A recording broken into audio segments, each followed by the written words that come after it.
All right. Hello. Welcome everyone back to the show. Today is Thursday. We're gonna be talking about blockchain and cryptocurrencies. Hope you all are having a great and fantastic day today. As always, I do have a great show for you today. Um, let some people come in a little bit before I get the show started. As always, like I said, hope you all having a wonderful day today. Uh, I got 10 articles for you all to discuss today. The articles I will be discussing is from the past week, ranging from last Thursday to today. Um, actually, so yeah. I want to make sure my sound is on. All right, how you doing, Rainy Woman? All right, let's see here. There we go. All right, some of the articles we'll be discussing today. How you doing, Dollar Will? Craig Wright is in the news once again. Binance has had a good week this week. Ripple also had a good week. Bitcoin.com is in the news. What are they doing? We also have a few other news reports: Telegram, VanEck and SolidX, ETF, maybe. Portugal has some good news in the crypto sphere, and something about Burger King and Bitcoin. What that has to do with each other? I wonder. As always, as you all come in, please like, comment, and subscribe. You okay? So Randy Worm said she can hear. Okay, yeah. Please like, comment, and subscribe. If you are not listening, or if you're not commenting, just a thumbs up will be just fine. So I see a few people are coming in, so let's get the show started. All right. Without further ado, let me I'll share my screen and we can get the ball rolling on the show. There we go. All right.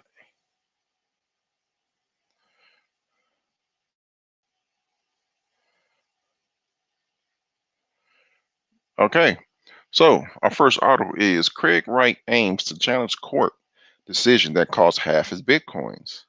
Craig Wright says bad weather means he needs more time to challenge a court order that he must hand over half of his whole Bitcoin holdings. The case was brought by Ira Kleiman on behalf of his deceased brother David's estate in 2018.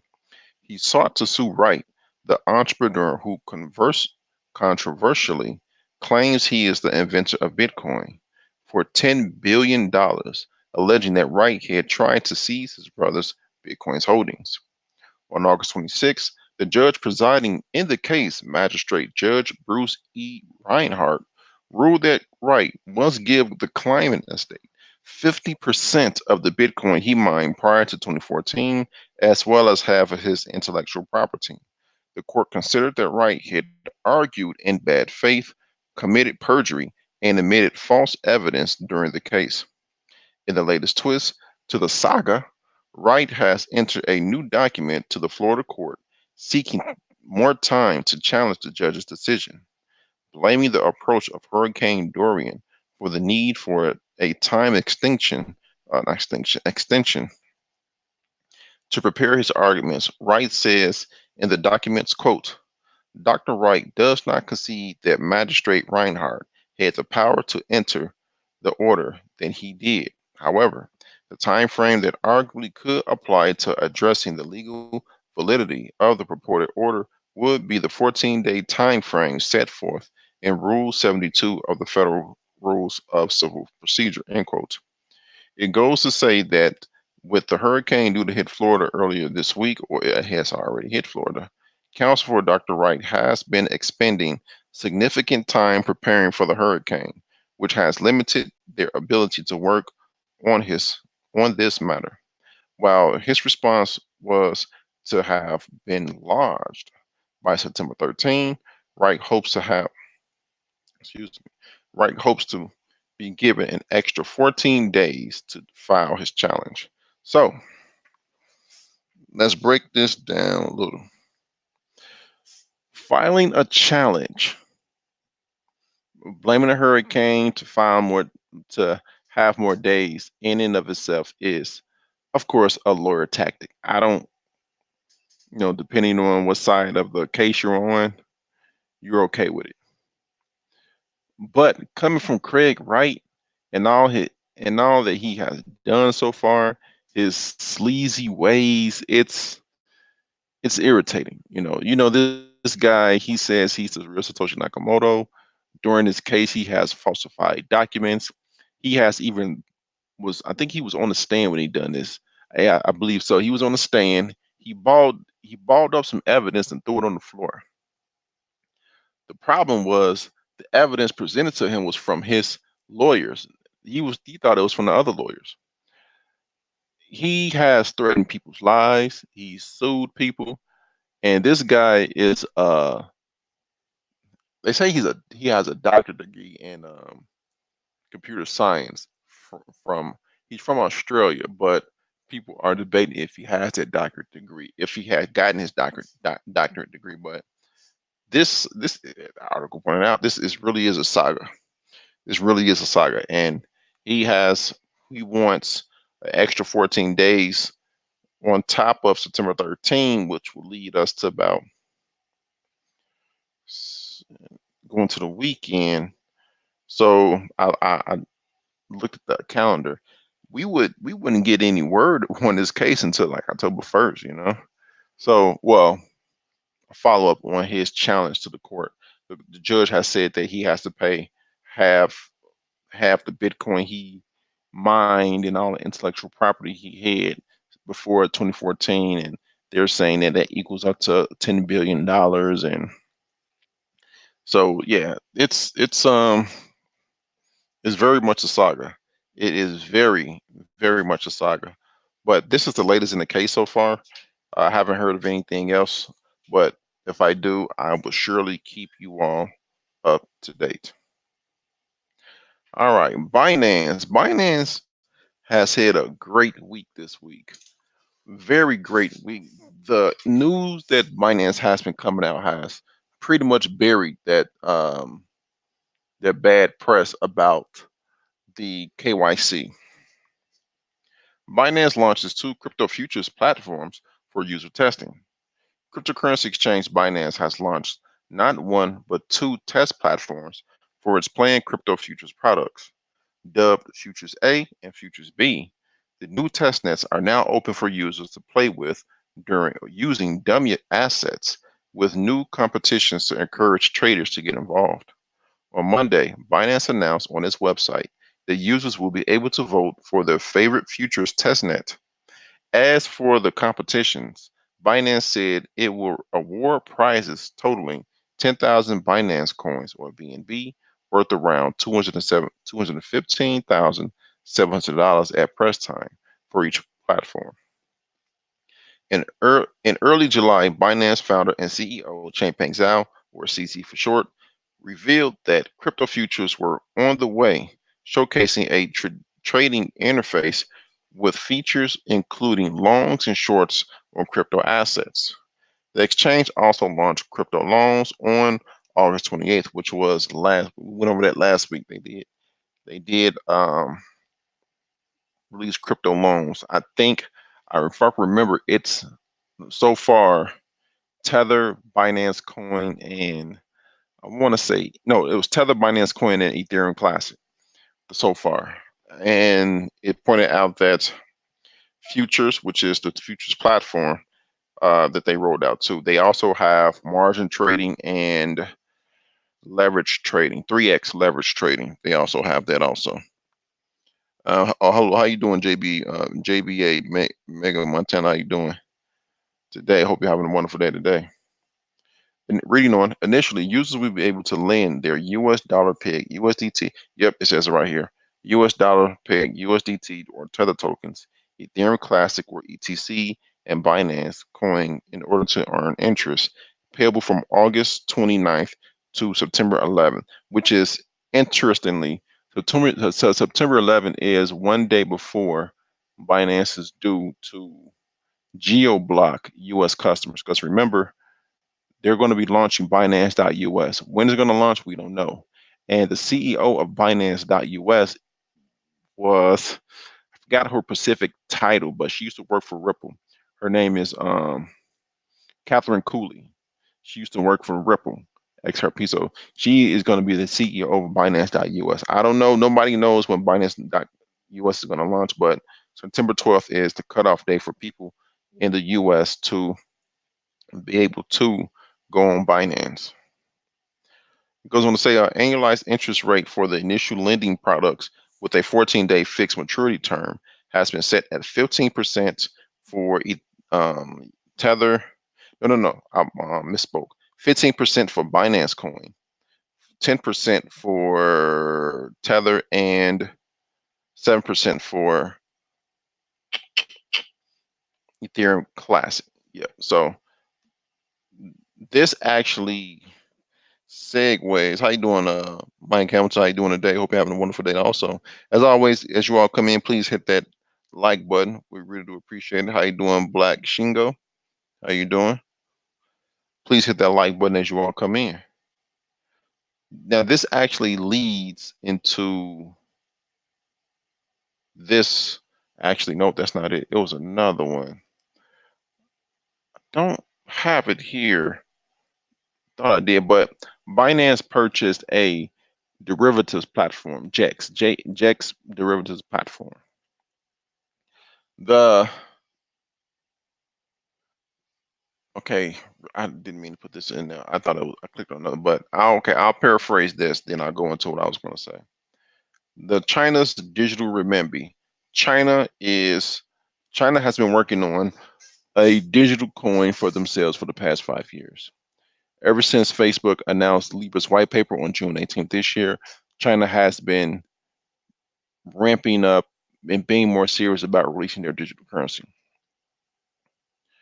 They want to release their own digital currency before Facebook releases the Libra Association and Libra coin. Facebook says they want to release their coin, I'll say mid next year, June, July, August timeframe next year. So China wants to release their digital renminbi before then because they see Facebook as a threat and they want to curb that. Binance research arm dug into China's digital renminbi. It says it will operate as a two-tier system. This, I want to read verbatim what they say, how it's going to operate as a two-tier system. Here we go. Layer 1, the People's Bank of China, or PBOC, will both issue and redeem central bank digital currencies, or CBDC, through the use of commercial banks. Layer 2, commercial banks will become responsible for redistributing CBDC, or central bank digital currencies to consumer participants in the retail market. So basically, layer 1, the People's Bank of China, which is their central bank, will distribute the digital currency to entities and banks, and the entities and banks will turn around and distribute the digital renminbi to customers and citizens of China. That is what this article is about. Now, to get into what I was beginning to talk about with Binance. How you doing, Complex? How you doing today? Hope you're having a wonderful day today. Don't forget to press that like button, thumbs up. Now, Binance purchased a derivatives exchange, JEX. They purchased the JEX platform. That was my first time hearing about JEX. They apparently have good derivative products. Binance purchased them. Binance has been coming out with a lot of announcing they are working on and have launched a lot of how would I say this, investment vehicles or trading vehicles. The previous article, we just talked about how they're coming out with their lending platform, futures platform. They have 3x trading.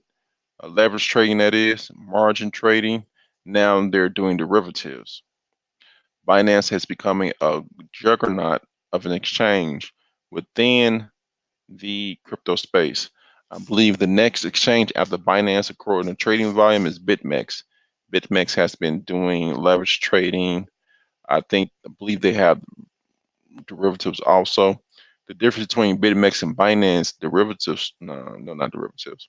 Leverage trading is Binance has 3x leverage trading, meaning if you have one whole Bitcoin, you can trade as if you have 3 Bitcoin. BitMEX has 100x leverage trading, which is if you have 1 Bitcoin, you can trade as if you have 100 Bitcoin. But BitMEX is also not as not as of a juggernaut like Binance in the crypto space, but they're pretty big. Now, congratulations to Binance on releasing a derivatives product, a derivatives trading product. Congratulations.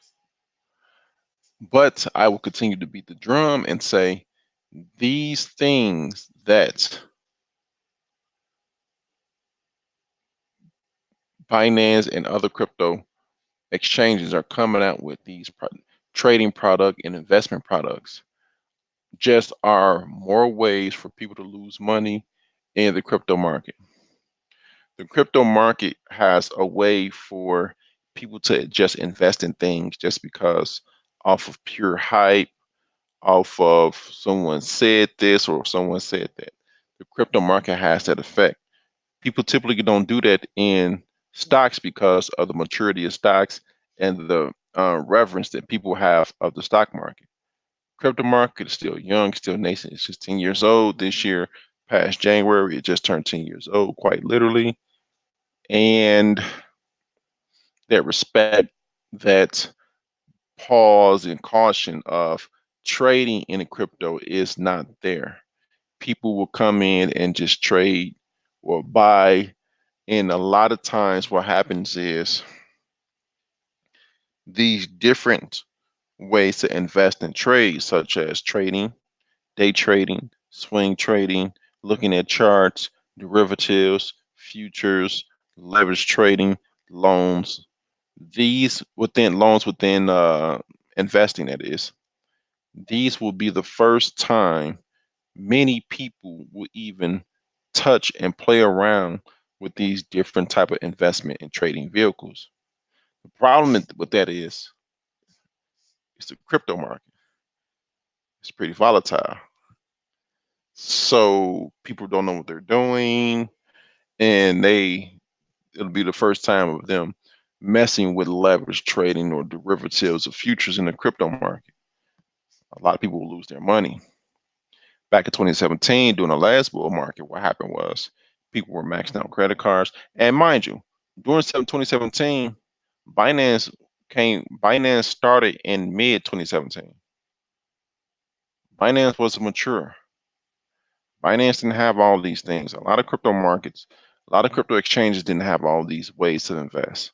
You know, Poloniex exchange was like the Poloniex, Bittrex, and Bitfinex were like the exchanges to go to purchase cryptos. Now those exchanges are second tier, maybe. These different investment products were not in the space in 2017, so people were just buying and selling, basically buying and selling. Now you have more ways to invest, meaning more ways to lose money. Back in 2017, people were maxing out credit cards, taking out loans, taking out mortgages to invest in Bitcoin because that irrational over exuberance, the irrational exuberance, that rising tide that raised all boats, and all boats included dead coins, dead cryptos, dead in the water cryptos. They were investing in those too. S coins, sugar honey iced tea, take the first letter of each word. Those coins also people were investing in just to make a buck. And the 2017 bull run was started by retail investors. Retail investors are non-institutional investors, people like you and I, mere mortals. We did that. We ran up Bitcoin to $20,000. We ran up Ethereum to $1,500. We ran up XRP to nearly $4 when at the beginning of that year it was 2 cents. We did that. Imagine you purchasing some coins that was 2 cents and it's shooting up to $4. We did that. Now with more and more institutions in the space, such as Fidelity, Fidelity with FidelityDigitalAssets.com, TD Ameritrade backing ErisX, which is a crypto futures platform. You have E-Trade, which is going to be doing futures also. You have Charles Schwab. You have these endowment institutions such as the Yales and the Harvards. And, they're portioning a certain part of their exotic investment fund. So I didn't say that right. The money they use to invest, a portion of that is investing in exotic investments such as timber, things of that nature. But a portion of that they're going to invest, a portion of that portion they're going to invest in cryptos also. Also, you have major companies getting into crypto, such as Walmart, VeChain, which is a crypto partner with Walmart China. Walmart is the #1 S&P 500 company in the world. You have Microsoft saying that they're going to be working with both the Bitcoin and Ethereum blockchain. So you have major IBM. You have major companies that are getting to the space now, major institutional investments. Now, I say all of that to say, during a proper bull run, my definition of a proper bull run is when Bitcoin breaches its previous all-time high of $20,000. When it does that, and you start to hear people talk about Bitcoin and cryptocurrencies, more and more people are going to get into the space. They're going to flock to these social media outlets such as Twitter, such as Instagram, Facebook, YouTube, and they're going to see these clickbaity titles with these rockets and people in the space, these astronaut suits with a Heineken and a Lamborghini sitting on the moon looking back at the Earth. That's very descriptive. But if you go on crypto YouTube, you will see those very same thumbnails that I just explained, and they're going to hype them up, and invest in crypto. Not only invest in crypto, but invest in coins they should not be investing in, because this is not just a regular investment. You have to make sure what you're investing in. And better believe, when a proper bull market comes, scams are going to come out. Remember BitConnect, Devore, Regal, Thorn, Cresos, and all them other lending platforms.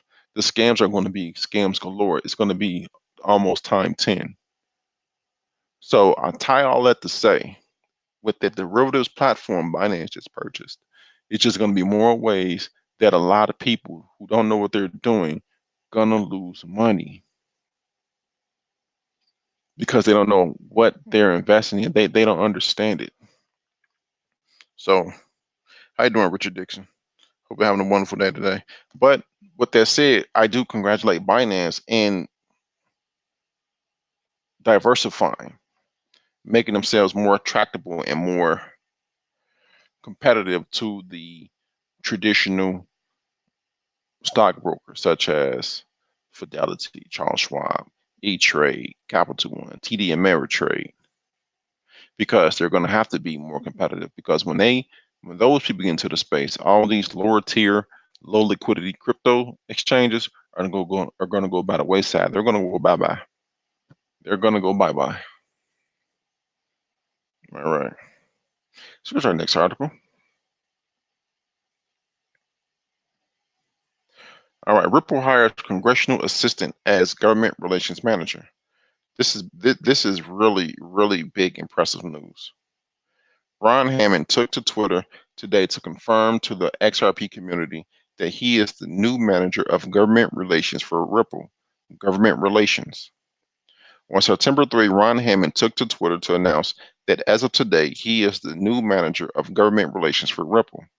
Hammond was reportedly part of the team that crafted the Token Taxonomy Act, a bill that would exclude cryptocurrencies from classification as securities as well as provide the introduction of regulatory certainty for businesses and regulators in the U.S. blockchain industry. Now, the Token Taxonomy Act, and I'm paraphrasing here because I read a report on it. It was saying if you spend cryptos that's less than $600, and this act has not, I don't think this act passed, but they were working on it. I don't think it's law, but they were saying something to the effect of if you spend less than a certain amount, then you don't have to pay taxes on that. That's basically what they were trying to get at. But continuing on, writing about the new hire, the XRP Daily, and the XRP Daily is actually, and Rain Woman was there when I thought about that. When how you doing, Marvin Evans? How you doing? When I realized that there's a guy on YouTube, Alex Cobb. He's 19 years old. He's been in. I've been following him since 2017. You know, since he been in the crypto space at 17. He has really done a good job. He has a news site called XRP Daily, and this is who they're quoting. Writing about the new hire, the XRP Daily said, and I do quote, Ripple works with more than 50 governments around the world, and now somebody from the U.S. government is managing the government relations at Ripple. Somebody from the U.S. government is managing the U.S. relations at Ripple. Now, this Alex Kyle, he digs deep. He digs deep. He goes in every gopher and rabbit hole. He digs deep, which is awesome. Glad to see Ron Hammond join the team and help build the Internet of Value, or IOV. So, I'd like to read this also. As Cointelegraph reported on August 28, the XRP community has been threatening a takeover, i.e., hard fork, of if Ripple continues to keep on dumping XRP, which that's not going to happen. This just a little pebble in the road. What they're talking about.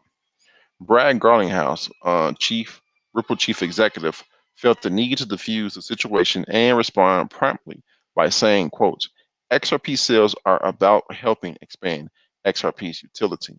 Behind, building RippleNet and supporting other biz building with XRP, i.e. Dharma and Forte. Dharma is a lending platform, crypto loans and lending. Forte is a gaming platform that's going to be using XRP. These are just platforms that are going to be using XRP to build out and find use cases for XRP. Reality is we decrease our sales by volume quarter over quarter, and since then the inflation rate of XRP circulating supply has been lower than that of Bitcoin and Ethereum. They mean inflation rate of XRP, meaning obviously the money that are the amount of XRP that are coming into the ecosystem to be bought and sold. It's less than in price, that is, of Bitcoin and Ethereum. Not only have Dharma and Forte, remember they bought $30 million stake at a premium at the time of premium. Now it's, MoneyGram stock is more than $4.10, but they bought a $30 million stake into MoneyGram. They also have a music platform, so artists can be paid for their music, for the royalty for their music using XRP. They're trying to build that out. They gave $500 million or $500 million to Xpring, XPRING, which is their innovation arm. They gave $100 million to Sequoia, which is a social media platform. So not only is XRP allowing you to send money across borders, you and also institutions and banks, they're building other use cases for their Ripple token.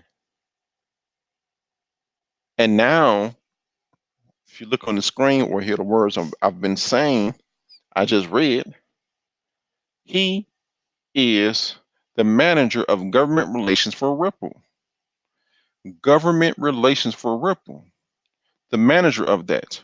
And he was reportedly part of the team that crafted the Token Taxonomy Act, a bill that will exclude cryptocurrency from classification as securities, as well as provide the introduction of regulatory certainty for businesses and regulators in the U.S.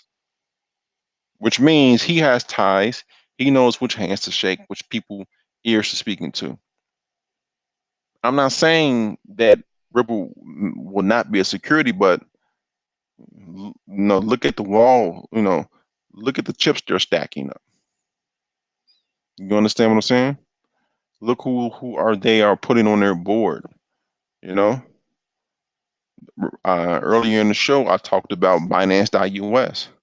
The CEO of Binance.us, Catherine Cooley, came straight from Ripple. It's like they're tentacling out how PayPal mafia used to be. How a lot of people that were involved into the early days in the creation of PayPal, they did different things. Same with Coinbase. A lot of people that were involved and created and there in the early days of Coinbase, they started doing different things. Charlie Lee, he's the creator of Litecoin. He used to work at Ripple, not Ripple, Coinbase. So it's very interesting. It's very, very interesting in my opinion. Yeah, Rain Woman. Yeah, that is a huge deal. That is a huge deal.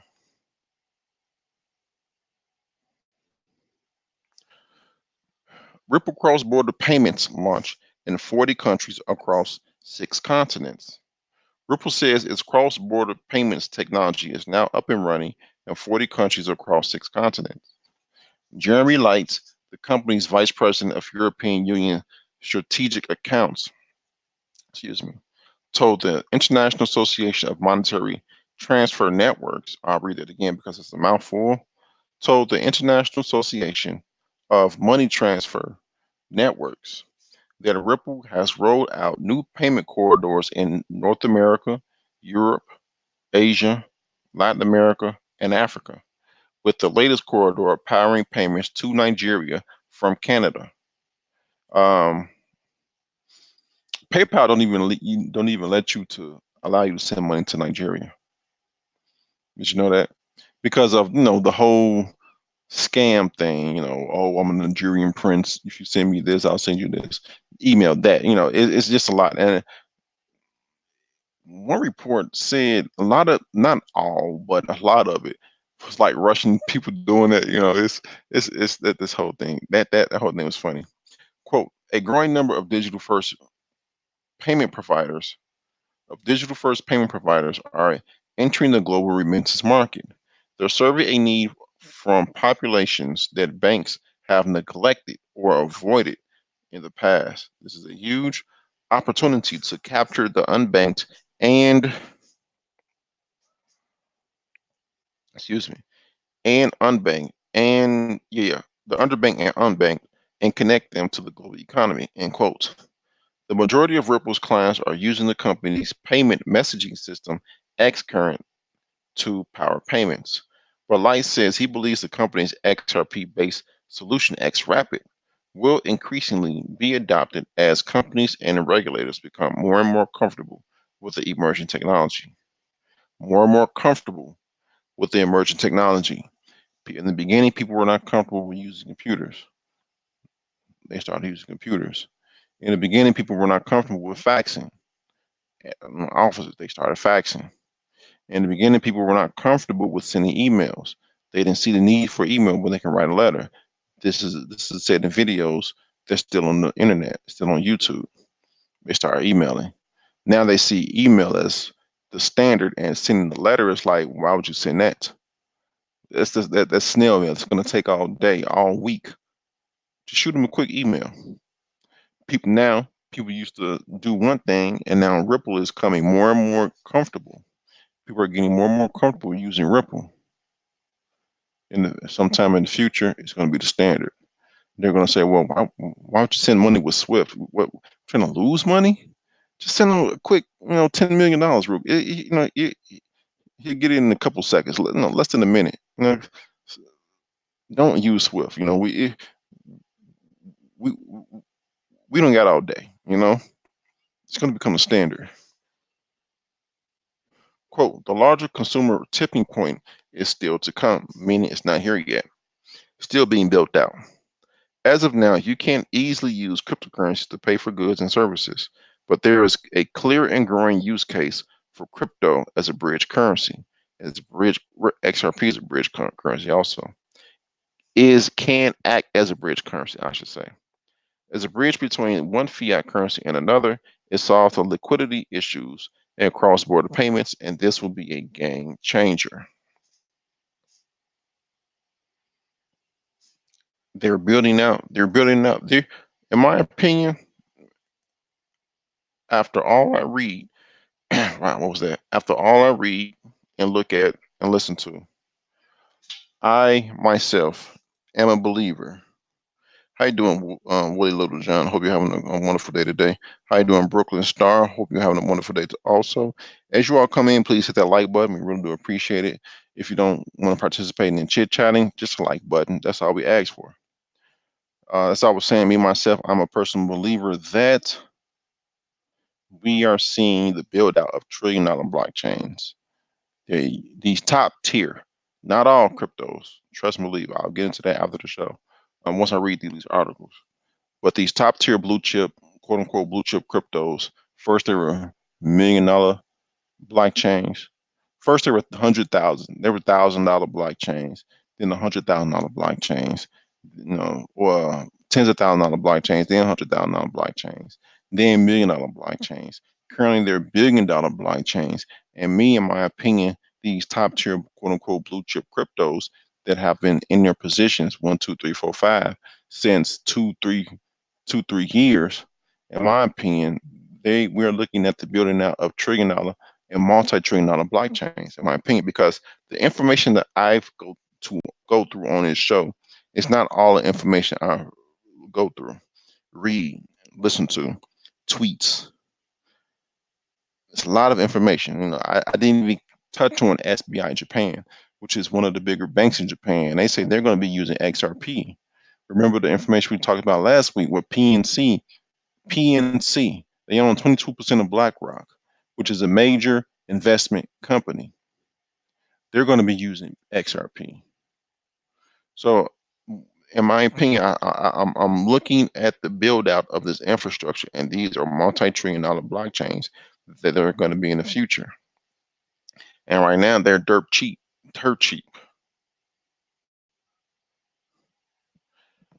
Here we go. This is the one I was looking at. Bitcoin exchange giant Binance acquires crypto derivatives trading platform. This is the one. I knew I clicked on it. I'll just read it to back up what I was saying earlier, and I'll continue on to the next topic here. Okay, so Malta-based Binance, the world's leading cryptocurrency exchange, today announced the acquisition of JEX, a crypto asset trading platform that offers spot and derivatives trading services. JEX will join the Binance ecosystem as Binance JEX and focus on further building the the crypto derivatives market, providing Binance users with professional services, including futures contracts. They're not specifying if it's excuse me physical delivered futures contract, which is like futures contract is just a bet on what you think a price of an asset will be in the future. They're not saying if those contracts will be future. Well, it's future. If I misspoke there, if they're going to be physically delivered in the coin that you're betting on, or you know what, it should be, or stable coin delivered, settled. But a future contract, options, and other derivatives. Wow, puts and options. Wow, amazing, ain't it? Says Yeehee, Binance co-founder, and I do quote, JIX has developed solid derivatives product offerings, including perpetual contracts and options, which are aligned with Binance's product roadmaps in the crypto asset derivatives market, end quote. JIX Exchange is billed as the world's first blockchain asset transaction platform. As the world's first blockchain asset transaction platform that initiated Bitcoin options trading. Run by JEX Technology Company Limited, the exchange offers spot trading support for 21 assets, including Bitcoin, Ether, EOS, and BNB or Binance Coin.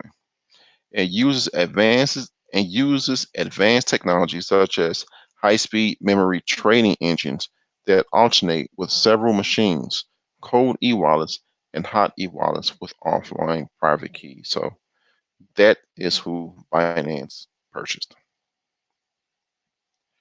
All right. Again, hope you all having enjoying the show. Yeah. All right. Report Telegram Ton blockchain to be compatible with Ethereum dApps. Telegram Open Network, or Ton, blockchain will allow developers to port their Ethereum smart contracts. As industry news outlet CoinDesk reported on August 30, software startup Ton Labs, managed by Telegram's token offering investors. Let me read that again because it sounds like a run-on sentence. As industry news outlet CoinDesk reported on August 30, software startup Ton Labs, managed by Telegram's token offering investors, is building a Solidity compiler for its blockchain. So Solidity is a coding language where Ethereum smart contracts is written in the programming language, so Solidity. So they're building a Solidity compiler for its blockchain for Ethereum dApps and smart contracts to be um, interoperable and can be built on top of Telegram's blockchain. This programming language is primarily used to develop smart contracts in the Ethereum network. So Telegram, as you know, is the major. Is that we're talking about the same Telegram here? The messaging client is like WhatsApp, but it's more private. They're coming out with their own token called Gram. I don't think Gram stands for anything, but their testnet is called the Ton Network. Their blockchain is the Ton Network Telegram, which is Ton is Telegram Open Network. They are going to be releasing before, they have to release it before October 31st or October 1st, because earlier this year, a report came out said that some people invested in them and that if they don't release their testnet before either October 1st or October 31st, I get the 2 days mixed up, that the investors are going to take their money back. So they're going to come out, they're going to come out real soon just because of that. But I thought this was interesting that a messaging platform, I think last week, I don't know if I discussed it on the show, but they were giving out, oops, hold on, my bad, my apologies. But they were giving out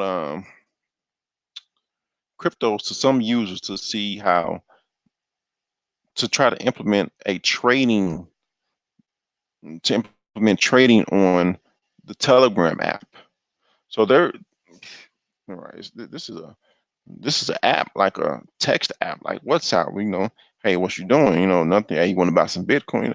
Well, I'm not going to say that, but they're building out their ecosystem. This was pretty interesting, pretty interesting in my opinion. They it's a test net with the trading. It's a test net. It's not ready net yet. But Telegram is one of those places for crypto to see what's going on in crypto.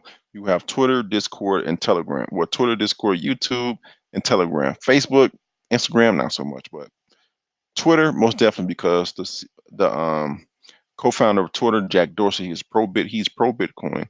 As a matter of fact, he hired some people to help build out some UI designs for Bitcoin projects. He's pro Bitcoin. Twitter is one of the best places to go look at what's going on in the Twitter world, because you can really contact these people like Brad Garlinghouse, Vitalik Buterin, Charlie Lee. You know, you can really contact them. Discord groups. A lot of cryptos have their own Discord channel. Telegram, same thing with Discord, but on your phone. Or it's more tailored to your phone. Crypto, YouTube videos talk about crypto. So these are a lot of places you can go to. Telegram, they're coming up with their own coin that you can see what's going on in the crypto world. Get the inside scoop. And Reddit also. Reddit is a good place. All right. VanEck SolidX offer limited Bitcoin ETF for institutions via exemption. So VanEck, SolidX, and Bitwise, they've been trying to come out with a Bitcoin ETF exchange traded fund since last year. since the beginning of last year. Would say not January, but at least the first quarter of last year, and they've been rejected ever since. I know the Gemini exchange, the Winklevoss twins, has been trying to do so. Everybody has been rejected. Everybody rejected multiple times, not just once, twice, three or more times. Or I think more than three times actually. But this article to me seems like they went back to the drawing board to find a loophole in which they can release some type of ETF product in some capacity. But the article goes on to say, quote, well, no quote, but the article says, following another delay on Bitcoin exchange traded funds or ETFs, asset managers VanEck and SolidX plan to offer a limited version of their Bitcoin ETF to institutional investors. VanEck Securities and SolidX Management want to start selling shares in a limited version of a Bitcoin ETF, using a rule that exempts the shares from securities registration, under which shares can be sold only to certain institutional investors. The reason I said only, I emphasize only, because I don't want somebody coming around saying, yeah, this guy is selling me this ETF. No, only to institutional investors, certain institutional investors at that. The Wall Street Journal reported on September 3. According to the report, the investment management firms are planning to start selling on September 5 under the United States Security and Exchange Commission, or SEC, Rule 144A, which allows the sale of privately placed securities to qualified institutional buyers. By using the SEC's exemption, VanEck and SolidX, they forgot the X there, will be able to offer shares of their VanEck SolidX Bitcoin Trust to institutions such as banks and hedge funds, but not retail investors, the report notes. Since VanEck and SolidX partners requested the SEC to list a Bitcoin ETF in 2018, the regulator has delayed the decision on the matter multiple times, having approved 0 Bitcoin ETFs to date. So my thoughts about this is they found a loophole to distribute certain number of ETF shares. To them, well, to me, this sets a precedence, because now if that goes well, they can then go back to the SEC and say, hey, even though you all denied our broad ETF or Bitcoin ETF multiple times, we did this and our feedback has come back to say it's a hit. People want this. Will you allow us will you allow us to release a more broader ETF where anyone now can invest in, or at the very least expand what we're doing now for more people to invest in? I get the feeling that's what they're trying to do. How you doing, Mike V? How you doing? Hope you're having a wonderful day. Also, and I want to iterate, as you all come in, please hit the like button. If you all don't participate in the chat, the like button is much appreciated. Also, comment, subscribe, and hit that notification bell. Also, please. So that's what I get. That's the sentiment I get when I read this article, because, like I said, they've been rejected many a times, more than 3 times. Both VanEck, SolidX, Bitwise, the Winklevoss twins, and others. They've been rejected multiple times. Now, why they've been rejected multiple times? Right now, what's going on? This is my tinfoil hat. Right now, is what I'm about to say. Right now in the cryptocurrency industry, what's going on is the SEC has been targeting a lot of people that's been in that came out with ICOs in 2017, that did some skeptical things, and they've been going after them. The SEC has suing them, taking them to court, selling out of court with them. One project in particular, Veritasium. Veritasium was founded by a black guy, Reggie Middleton. The SEC said, he conducted a fraudulent ICO back in 2017. They shut that down, basically. Veritasium was doing a couple things of letting people. I forgot what. To be honest, I don't know what Veritasium was doing. It was Veritasium came out when the crypto industry in 2017. ICOs was everywhere. So I know there were, per some articles I read, they were allowing people to use the Veritasium token in order to look at some research. They were Veritasium doing something to the effect, but not to dive into Veritasium, but Paxos Paxos stablecoin came out today. I haven't looked at it, but they came out today saying that they're going. Paxos is a stablecoin, and Paxos is allowing you to invest in gold on their blockchain, and not only invest in gold.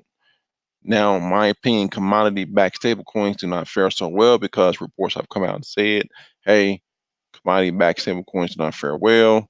That's one of the reasons I believe I hear Russia stop talking about a gold-backed stablecoin. They don't fare well.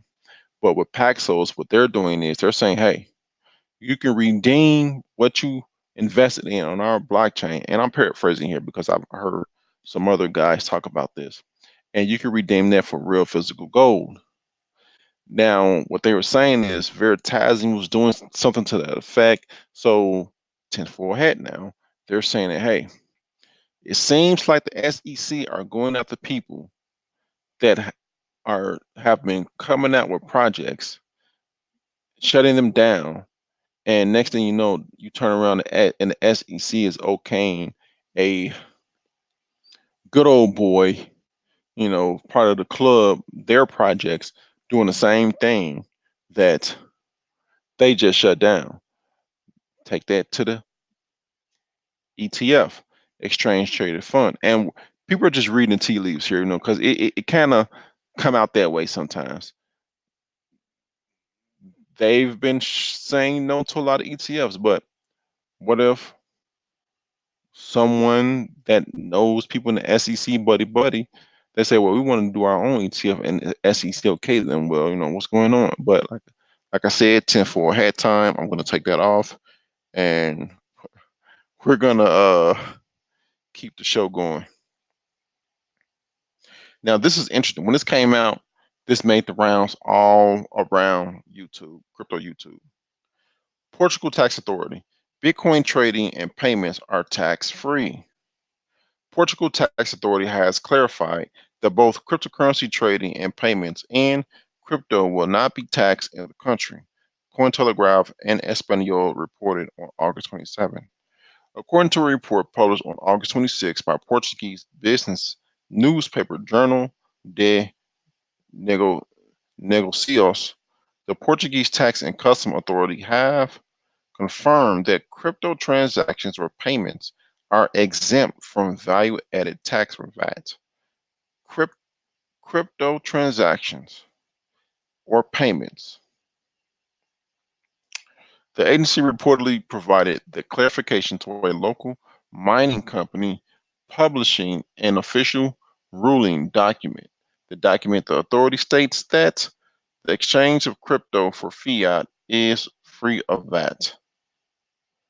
So the exchange of crypto for fiat. So you have a Coinbase account and you want to cash out your crypto to cash, that's free of tax.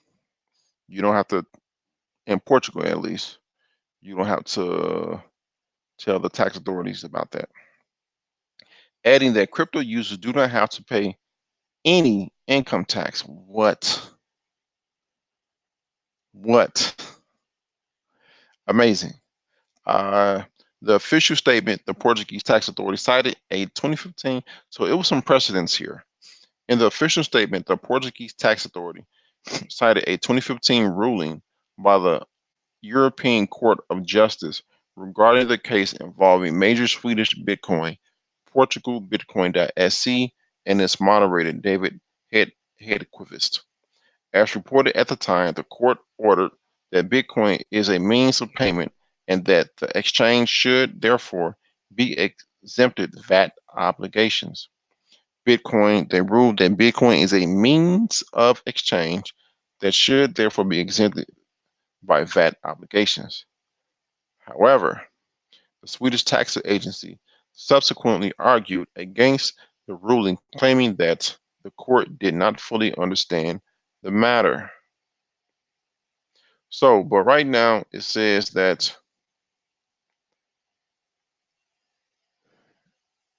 okay, so crypto users do not have to pay income tax. Uh, that exchange of crypto for fiat is free of VAT, at least in Portugal. Crypto users don't have to pay crypto tax. Portugal geographically is share the same, you say landmass as Spain. It's on the look at the maps on the left side of Spain. It's on the Atlantic Ocean under France. So it's a small piece of land compared to other large land masses. Portugal, I can see a lot of people flocking to Portugal because of what's going on. Even Binance was in like three, no, two other countries. Malta was his last stop because the other two countries did not have favorable laws for them to grow. Much like Malta, Portugal can be a landing spot for a lot of crypto startups, firms, and even users, even though you're having a language barrier. But when if you're a startup or a firm or a business already in service, weighing the option of, hey, if we go here, no tax, what can we do? Is the language barrier, too much to overcome? So I can see a lot of people going to Portugal because of this news. And to get to our last article before I get to something else, very interesting. Burger King starts accepting Bitcoin for online orders in Germany. The German arm of global fast food chain Burger King, calling me stupid because I did not know there was Burger King in Germany. Just didn't know. I kind of thought it was just McDonald's everywhere. Burger King, now I know. The German arm of global fast food chain Burger King now accepts Bitcoin payments on its delivery website and mobile application. Despite BTC's sudden appearance on the official website, it is unclear whether Bitcoin is also accepted in the 600 physical Burger King restaurants across Germany. Wow, 600. Okay. In summer 2017, Burger King Russia announced it will start accepting Bitcoin payments and then introduce their own virtual currency called Whoppercoin. Also in 2017, BTC started to be accepted by a restaurant in Arnhem, a city in the Netherlands. Okay, so this may seem trivial, but this is part of adoption. It may not be as big as, hey, America says crypto users may not don't have to pay tax. It may not be as big as that, but my visual opinion of this is this type of adoption fills in the cracks and crevices of the road to adoption to make it a smooth and rideable road. Little stuff like this fills up those some small little cracks that makes the road to adoption smooth. This is adoption, no matter how small or big it is, or even in between. 600 Burger King restaurants in Germany are accepting Bitcoin. Excuse me.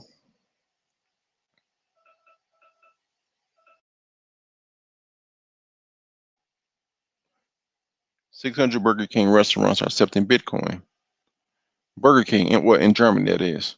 Who's to say that it won't spread out to other neighboring countries? Who's to say it won't spread out to America? Burger King is headquartered in Florida. Who's to say it won't start in Florida and the surrounding areas and spread throughout America? Who's to say? But it's a start. A lot of people are looking for the big one. The big one thing adoption is gonna change everything, but it won't. It's gonna be the opposite thing. It's gonna work in the opposite way. A lot of small adoption, a few big news here, few big news there, and then it's gonna lead up to one big saying or one big announcement.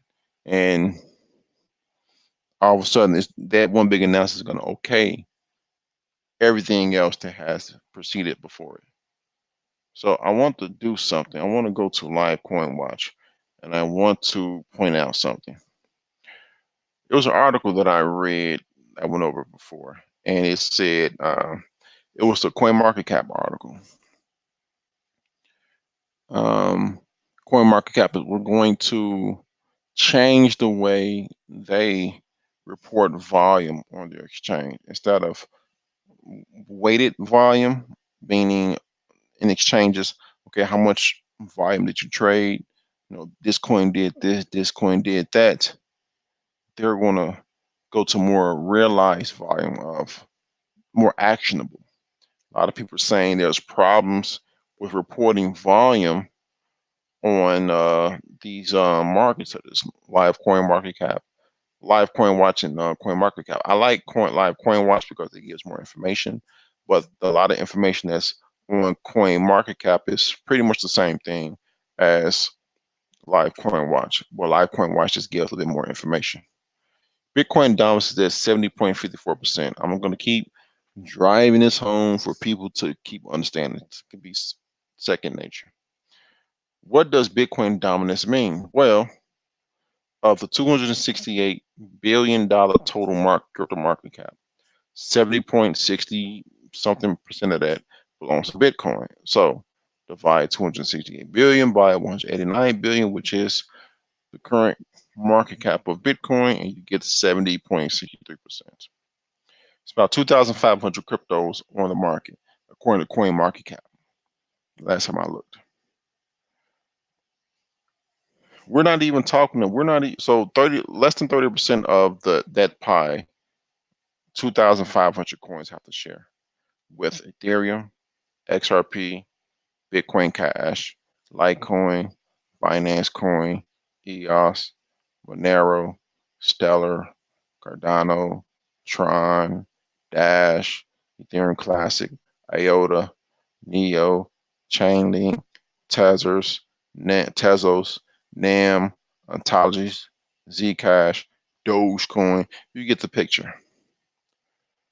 These lower tier coins are going to get less and less of the pie. And I understand when the crypto market explodes to $1 trillion, 800 billion to $1 trillion, then that Bitcoin dominance will come down. But still, yes, that Bitcoin dominance may come down, but the coins I just talked about, their dominance is going to rise, meaning less still.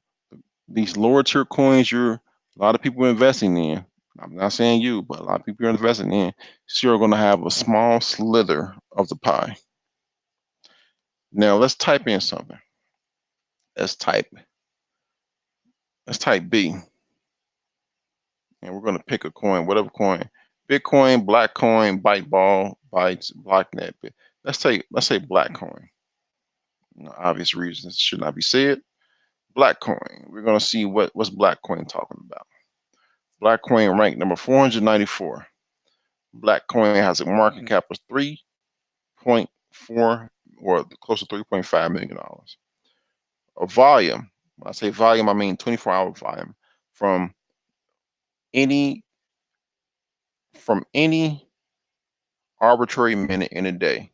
24 hours from before. That's the volume. 24-hour volume.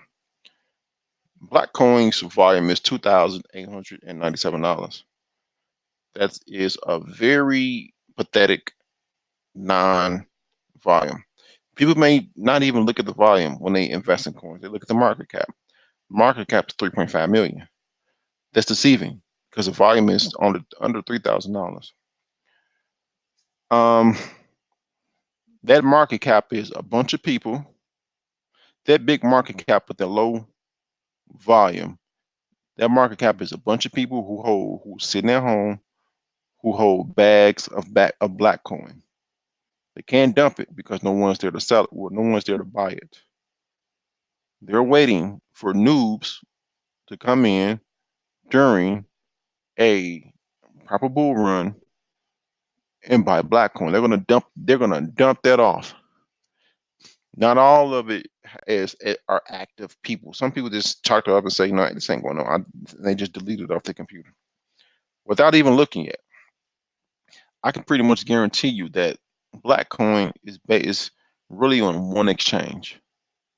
The trading, that $3,000 trading volume is from one exchange. I have not even looked yet. I can pretty much tell you. And also I can pretty much tell you the 24-hour volume, the chart is pretty much one or two lines without even looking. Let's see. More than one or two lines, but it's pretty jagged. Jagged line. Wow, this is big. So the turquoise is the price action, but that gray behind it is the volume. The volume just dropped. Somebody bought something. Let's go to the markets. Am I mistaken? Live coin. Have you gone to Live Coin Exchange? It looks sketchy. The reason I know is back in 2017, I was the noob and I went to Live Coin to buy something. I forgot what it was. Looks sketchy. Sketchy. And on top of it, it took forever for my Bitcoin to get there too. Upbit. Ugh. Just bit tricks. Ugh, look at this. $800, $900, $800. There's no volume there. It's nothing. It's like you're going to listen. $3,000 trading volume is nothing. I don't care what the market. Well, I do care. If the market cap is this much, but the volume is this, there's nothing there, man. There's nothing there. Nothing. I'm going to keep hitting this drum for people to understand. Yes, this is a bear market. You can learn, you can educate yourself on how to trade or how to be more smart on what you're investing in. You can do that. But when the bull market hits, money is being made, people telling you how much money they made in this and that. CNBC, MSNBC, CNN, Fox News, all these other major news outlets saying if you had put this amount of money, the X amount of money into this, you will be such and such rich by now. Irrational exuberance will rule the day during a proper bull market. Again, my definition of a proper bull market is when Bitcoin breaches, and makes a new all-time high. Irrational over exuberance will rule the day. And when a rising tide lifts all boats, you're going to see more and more people on these social media outlets saying how they're crypto expert this and crypto expert that. Put your money into this to join 5% interest a day. Put your money into this to join to get 10% interest per day. Irrational over exuberance will definitely rule the day. That's why for those who are in the bull market and learning and educating themselves during the bull market and learning what to do and learning what not to do, you will have an advantage over those who get into the crypto market during the bull run where more money will be in because of these, not only us, because of these institutional investors. Bringing not only them, but they're going to be bringing in their money and they're going to be attracting more people in, more institutions and more retailers in. Because the president has been said in 2017, oh, Bitcoin, $20,000. When another proper bull market hits again, these news outlets are going to say, oh, Bitcoin, $25,000. It's above its previous 2017 all-time high. More money is going to flow in. So Don't be don't be irrational. Go to CFP.net. That's the obligatory thing. Just be careful. That's all. Just be careful. Thank you all for tuning in. Hope you all have had a wonderful show today. Hope you all enjoyed the show. Hope you all have a wonderful rest of your day. If you haven't already, please like, comment, subscribe, and hit that notification bell. The notification bell, that is. This has been the Blockchain and Cryptocurrency Talk Thursdays. There's another show coming on later on. I think it's Card Talk. So stay tuned. And with that said, like I said, I hope you all have a wonderful day. And I will catch you guys on the next one. Peace. No. Peace.